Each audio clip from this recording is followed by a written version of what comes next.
ചങ്ക് പച്ചസംഖി. VD. സതീശനെതിരെ cyber ആക്രമണം അഴിച്ചുവിട്ട് രാഹുൽ അനുകൂലികൾ.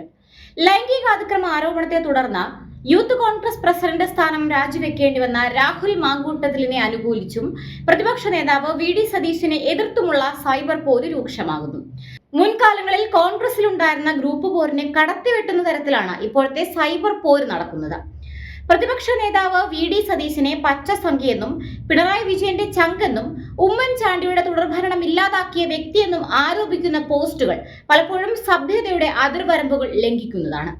നേരത്തെ രാഹുലിനെതിരെ വിമർശനം ഉന്നയിച്ച വനിതാ നേതാക്കളെയും പരാതിക്കാരെയും അവരെ പിന്തുണച്ചവരെയുമായിരുന്നു രാഹുൽ അനുകൂലികളായ സൈബർ കൂട്ടം കടന്നാക്രമിച്ചത്. എന്നാൽ അപ്പോഴൊന്നും കോൺഗ്രസ് നേതൃത്വം ഇടപെടുകയോ അതിൽ വിലക്ക് ഏർപ്പെടുത്തുകയോ ചെയ്തില്ല. ഉമാ തോമസ് ഉൾപ്പെടെയുള്ളവർ രാഹുൽ പക്ഷത്തിന്റെ രൂക്ഷമായ സൈബർ ആക്രമണത്തിന് വിധേയരായി. അതിനുശേഷമാണ് സതീശനെയും രമേശ് ചെന്നിത്തലയെയും സൈബർ ഇടത്തിൽ ആക്രമിക്കാൻ തുടങ്ങിയത്. കൂടുതൽ ആക്രമണവും വി.ഡി. സതീശനെതിരായാണ് നടക്കുന്നത്. കഴിഞ്ഞ ഒരാഴ്ചയായി രാഹുൽ അനുകൂലികൾ സതീശനെതിരെ അതിശക്തമായ സൈബർ ആക്രമണമാണ് നടത്തുന്നത്. എന്നാൽ ഇതിൽ ഭൂരിപക്ഷവും PR ഏജൻസികളെ ഉപയോഗിച്ചാണ് നടക്കുന്നതെന്നാണ് സതീശൻ പക്ഷം പറയുന്നത്. CPM ആണ് ഈ ആക്രമണങ്ങൾക്ക് പിന്നിലെന്ന് സതീശൻ ആരോപണം ഉന്നയിക്കുന്നുണ്ടെങ്കിലും കോൺഗ്രസ് അനുകൂലികളാണെന്നതിൽ ഒരു തർക്കവുമില്ല. ഫേക്ക് ഐഡിയിലും മറ്റും അവർ നേരത്തെ ഇട്ട പോസ്റ്റുകൾ ഇതിനെ സാധൂകരിക്കുന്നതാണ്. തൃശൂരിൽ യൂത്ത് കോൺഗ്രസ് മണ്ഡലം പ്രസിഡന്റ് സുജിത്തിന്റെ കസ്റ്റഡി മർദ്ദനവുമായി ബന്ധപ്പെട്ട വിഷയം ഉയർന്നുവരുന്ന അതേ സമയത്ത് മുഖ്യമന്ത്രി സംഘടിപ്പിച്ച ഓണാഘോഷ ചടങ്ങിൽ പ്രതിപക്ഷ നേതാവ് പങ്കെടുത്തതിനെതിരെ മുൻ KPCC പ്രസിഡന്റ് K. സുധാകരൻ രംഗത്തു വന്നതോടെയാണ് ആക്രമണത്തിന്റെ ശക്തി കൂടിയത്. ഇതിനിടയിൽ സുജിത്തിനെ മർദ്ദിച്ച് അവശനാക്കിയ ശേഷം കള്ളക്കേസിൽ കുടുക്കാൻ ശ്രമിച്ചെന്നാരോപിച്ച് രാഹുൽ ഫേസ്ബുക്കിൽ പോസ്റ്റ് ഇട്ടിരുന്നു. പാർട്ടിയിൽ നിന്നും സസ്പെൻഷൻ ഉണ്ടായ ശേഷം രാഹുൽ ആദ്യമായി സോഷ്യൽ മീഡിയയിൽ ഇട്ട പോസ്റ്റായിരുന്നു ഇത്. സതീശനെതിരെ ഗുരുതരമായ ആരോപണങ്ങളാണ് രാഹുൽ പക്ഷം ഉന്നയിക്കുന്നത്. ആദ്യം പെൺകുട്ടി പരാതി പറഞ്ഞത് പ്രതിപക്ഷ നേതാവ് വി.ഡി. സതീശനോടായിരുന്നുവെന്നും മെസ്സേജ് അയച്ചതിന്റെ പേരിൽ നടപടിയെടുക്കാനാകുമോ എന്നായിരുന്നു അന്ന് സതീശന്റെ പരസ്യ നിലപാടെന്നും അവർ പറയുന്നു. എന്നാൽ വളരെ പെട്ടെന്ന് തനിക്കൊപ്പം ഉണ്ടായിരുന്ന രാഹുലിനെ കൈയൊഴിഞ്ഞ സതീശന്റെ നടപടിയാണ് രാഹുൽ പക്ഷത്തെ ചൊടിപ്പിച്ചിരിക്കുന്നത്.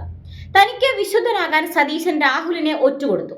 കോൺഗ്രസിലെ VS ആകാൻ സതീശൻ ശ്രമിക്കുന്നു.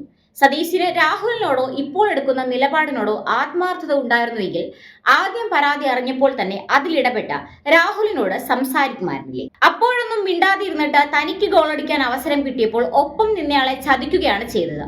ഇത് മുഖ്യമന്ത്രി സ്ഥാനത്തേക്ക് കോൺഗ്രസിലുള്ള മത്സരത്തിൽ മേൽക്കൈ കിട്ടാനുള്ള സതീശന്റെ നീക്കമായിരുന്നു എന്നിങ്ങനെ രൂക്ഷമായ വിമർശനങ്ങളാണ് സതീശന് നേരെ സൈബർ ഇടങ്ങളിൽ ഉയരുന്നത്.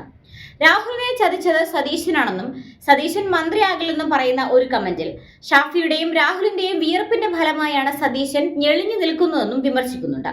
മറ്റൊരാൾ പറയുന്നത് പിണറായി പറയുന്നു, സതീശൻ ഏറ്റു പറയുന്നു, രണ്ടുപേരും ചങ്കും ചങ്കുമാ എന്നാണ്. പച്ചസംഖ്യയാണ് സതീശൻ. ഉമ്മൻചാണ്ടി ഭരണത്തിന് പാരവെച്ച സതീശൻ ഇപ്പോൾ മൂന്നാമതും LDF ഗവൺമെന്റിന്റെ തുടർ ഭരണത്തിന് വഴിയൊരുക്കി കൊടുക്കുകയാണ്. UDFിലെ ഘടകകക്ഷിയിൽ ഇടപെടേണ്ട സമയം അതിക്രമിച്ചിരിക്കുന്നു എന്നൊക്കെയാണ് കമന്റുകൾ ഉയർന്നത്.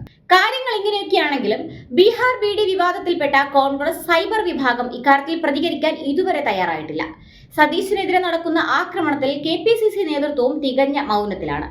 ഏതാനും മാസങ്ങൾക്കുള്ളിൽ നിയമസഭാ തിരഞ്ഞെടുപ്പ് നടക്കാനിരിക്കെ പാർട്ടിക്കുള്ളിൽ നടക്കുന്ന ഈ വിഴുപ്പലക്കൽ പാർട്ടിയുടെ വിജയ സാധ്യത ഇല്ലാതാക്കുമെന്ന ആശങ്കയിലാണ് പാർട്ടിയെ സ്നേഹിക്കുന്ന പ്രവർത്തകർ.